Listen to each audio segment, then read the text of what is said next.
ഇന്ന് നമുക്ക് ലഞ്ച് ബോക്സിലൊക്കെ കൊണ്ടുപോകാൻ പറ്റിയ നല്ല അടിപൊളി പുലാവിൻ്റെ റെസിപ്പി നോക്കിയാലോ. അപ്പോൾ ദാ ഈ കാണിക്കുന്ന ഇൻഗ്രീഡിയൻസ് എല്ലാം കൂടെ ചേർത്തിട്ട് റൈസ് ഒന്ന് കുക്ക് ചെയ്ത് മാറ്റി വെക്കാം. എന്നിട്ട് നമുക്ക് ഈ റൈസ് ദം ചെയ്യേണ്ടതാണ്. ജീരകശാല റൈസാണ് ഇവിടെ യൂസ് ചെയ്യുന്നത്.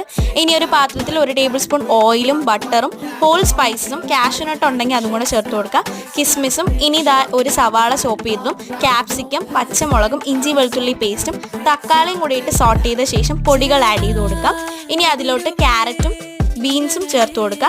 ഇനി 1 ടേബിൾ സ്പൂൺ തൈരും ആവശ്യത്തിന് ഉപ്പും മല്ലിയിലയും കൂടെ ചേർത്ത് സോട്ട് ചെയ്തെടുക്കാം. ഇനി അതിലേക്ക് വേവിച്ച് വെച്ചിരിക്കുന്ന സോയാ ബോൾസും ചില്ലി ഫ്ലേക്സും പെപ്പർ പൗഡർ കൂടി ചേർത്ത് ജസ്റ്റ് ഒന്ന് സോട്ട് ചെയ്ത ശേഷം സോസ് വേണമെന്നുണ്ടെങ്കിൽ ചേർത്ത് കൊടുക്കുക. ചേർക്കുമ്പോൾ ഭയങ്കര ടേസ്റ്റ് ആയിരിക്കും. ഇനി ആവശ്യത്തിന് വെള്ളവും കൂടെ ചേർത്ത് ഡ്രൈ ആക്കി എടുത്തതിന് ശേഷം ഇതൊന്ന് ഒരു ലെയർ മാറ്റി വെച്ചിട്ട് ദം ഇട്ട് കൊടുക്കാം. ഇനി അതിൻ്റെ മുകളിൽ മല്ലിയിലയും വേണമെന്നുണ്ടെങ്കിൽ കളറും ബട്ടറോ നെയ്യും കൂടെ ചേർത്തതിന് ശേഷം 10 മിനിറ്റ് ലോ ഫ്ലെയിമിൽ ദം ഇട്ടതിന് ശേഷം സെർവ്.